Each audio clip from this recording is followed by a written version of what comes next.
Hey everybody, it's Magic Prepper, and right here in front of me on top of this barrel, I've got two brand new Palmetto State Armory Daggers, and I wanted to test them out for their very first shots in front of everybody just to give you an idea as to how reliable they are right from the factory. Now, these were piecemealed together based off deals that Palmetto State Armory was running. So I was able to get two frames for $120. I got the compact frame that you see on this dagger right here, and this is set up in the same fashion as a Glock 19, and these are Gen 3 Glock clones. So that should tell you quite a bit about why we want to see if these work well enough for SHTF preparedness purposes. And this gun right here, before FFL transfer fees and shipping, was literally $260. So can I get a Glock clone for sub $300 that actually runs? We're gonna find that out. And then right here, I have the full size frame, and this one put together was about $350 or so.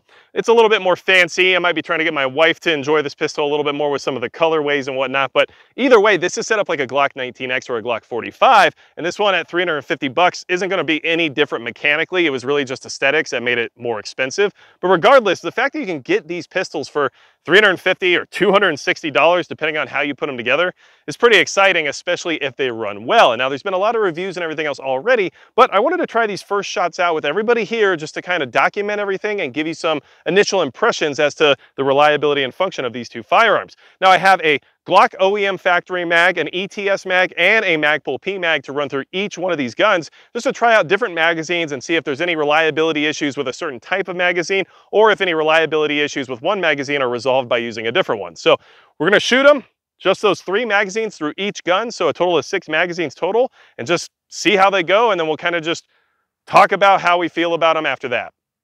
All right, so first up is just the compact size Palmetto State Armory Dagger, and this has the 17 round magazine in it because I basically only run full size magazines, and this is the Magpul P mag because that's what these would come with from the factory if you were to order a complete gun. So apparently they're reliable enough to be sold with the gun, right? So let's test this out. We'll just do 17 shots, and then we'll actually do some shots on paper a little bit later too, just to see if we can get some accuracy out of this thing. But for now, let's just test reliability, okay?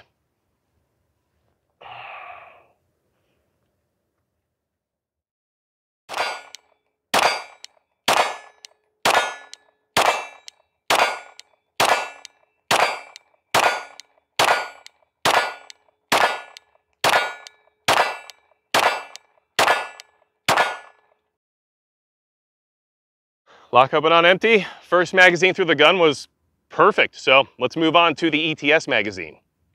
All right, so we got the ETS magazine loaded now. It's kind of a cool blue color if you can even see that. And I do want to mention the biggest supporter of the channel is Midway USA. So a big thank you to them for making videos like this one possible, because the way they support me allows me to get out here on the range and do more shooting than I could before. So thanks to Midway USA for that. And let's see how this ETS magazine works with this Palmetto State Armory Dagger. Let's try it out.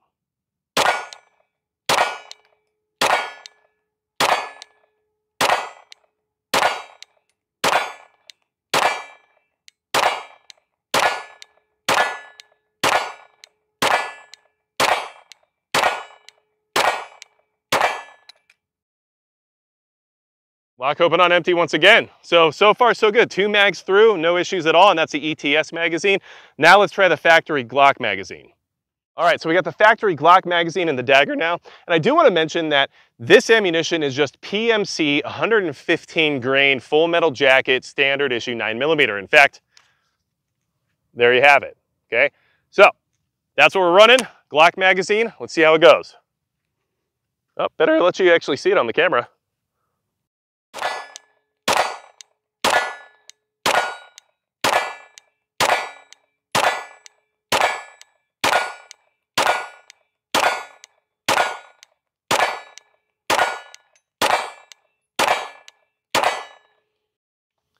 Lock open on empty and perfect run. So let's move on to the other Dagger to see if we have the same success, but so far so good. No complaints on my end. All right, so we got the full-size Dagger here, or the full-size frame at least. Like I said, this is like a Glock 45, Glock 19X kind of a deal. And same ammunition, and this is the Magpul P mag. Like I said, it would come with that from the factory if you bought a complete gun, so that's why we're trying those out first. And then if we can get these next 2 magazines to run pretty well, we'll go ahead and do some accuracy testing too, just to kind of see what I can put on paper with this gun from about, right now I'd say we're at about 16, 17 yards. So let's go ahead and try this out. Magpul P mag magazine.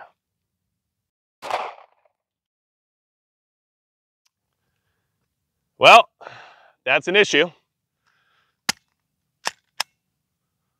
Stuck in there. Okay, see what happens.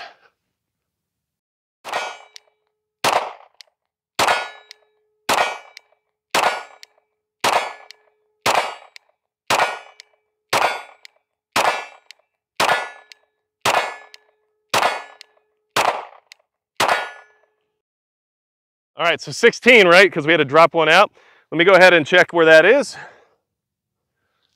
All right, so got the round right here. I'm gonna load this one back in and we'll shoot through it. That might have just been a weird jitter in the very beginning there because it was the very first round in the magazine that caused a problem. Okay, so I've got the ETS magazine in here now. As you can see, that last mag was the Magpul P mag. And that wasn't a great start, but it just seemed to be that first round that caused the issue. Let's see how this one goes and let's take it from there.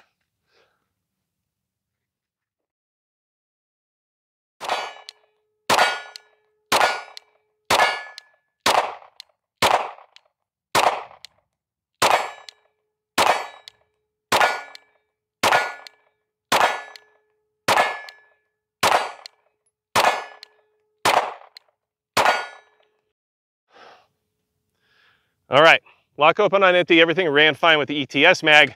Now I will say, I don't really have any particular reason as to why, but it's shooting very low, so I don't know what's exactly causing that.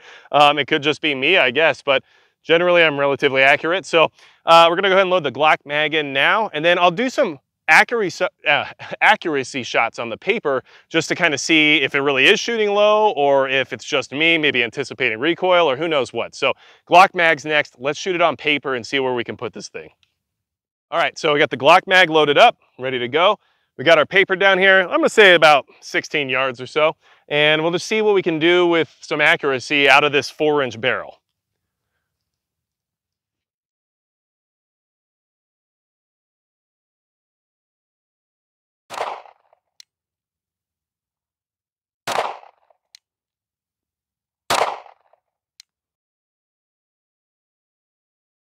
Everything's pretty low, not gonna lie.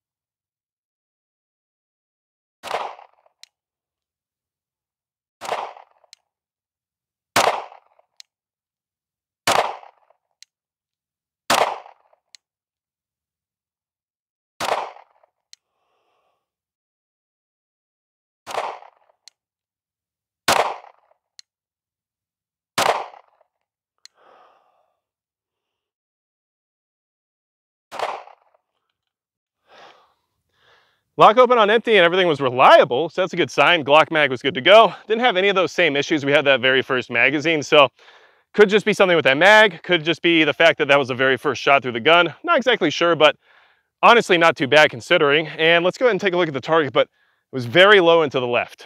And I know these are suppressor height sights, but I really haven't had those same issues with other guns with the same exact sight setup. So let's take a quick look. This is how you know I'm not fudging it, all right? We're just gonna walk on over, okay?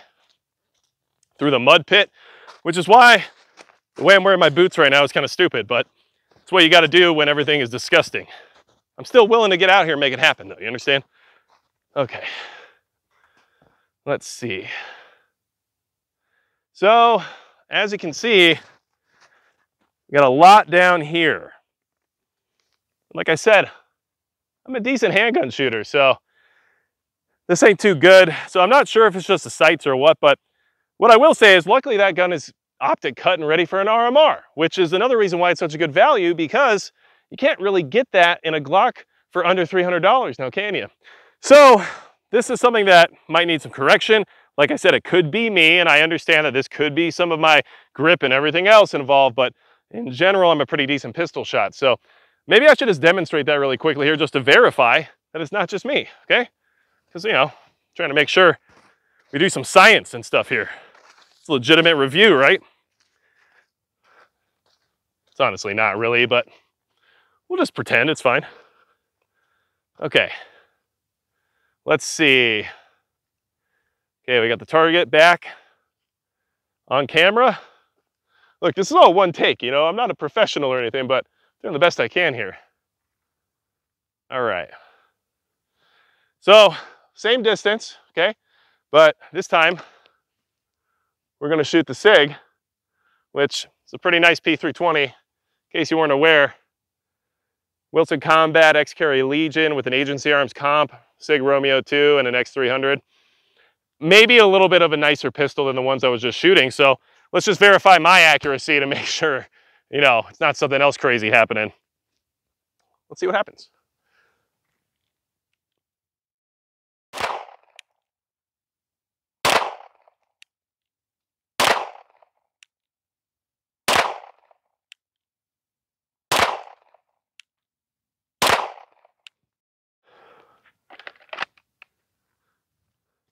I mean, you saw what the target looked like before.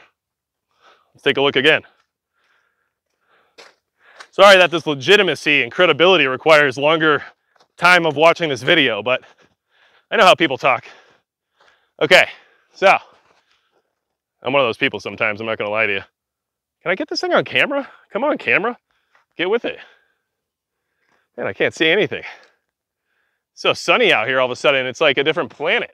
Okay, look. 1, 2, 3, 4, 5, 6.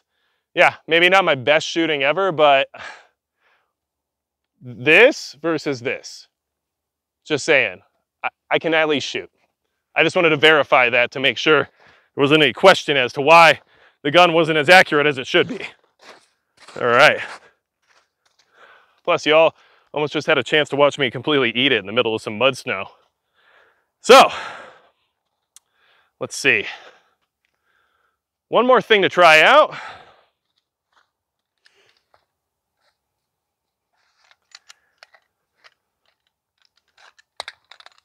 Okay, I've got that PMag back in battery, ready to go for the same PSA Dagger that I had issues with before. So let's go ahead and drop it in there.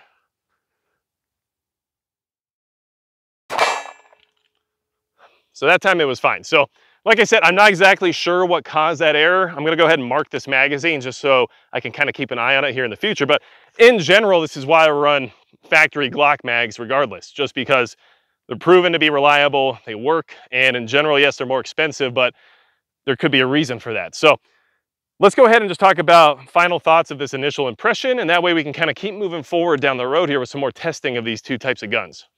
All right, so initial impressions is that both guns ran fine. I did have that first issue with the full-size frame dagger. I think that was just magazine related in all honesty, because I didn't have any issue with the ETS mag or the Glock magazine, and it could have just been the fact that it was the first shot through the gun and maybe it just needed to work itself out a little bit. I don't know, but in reality, both guns were very reliable. They shot well. Everything functioned the way it's supposed to. We had lockback on empty. We didn't have any malfunctions of any kind in the sense of failures to eject or failures to feed.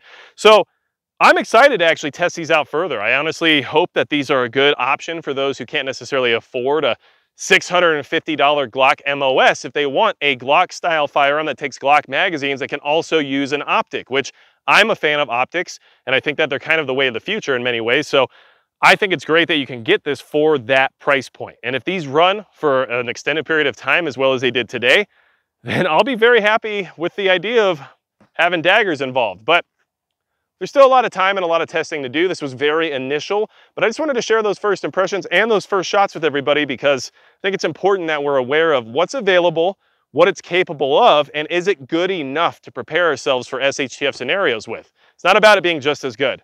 These two guns are not just as good as this. I'm sorry, but this P320 X-Carry Legion is an awesome gun that I have nothing bad to say about. However, and yeah, is it slightly upgraded, let's just say? Well, of course, because that's the best part about P320s. You can do whatever you want with them. They're extremely modular.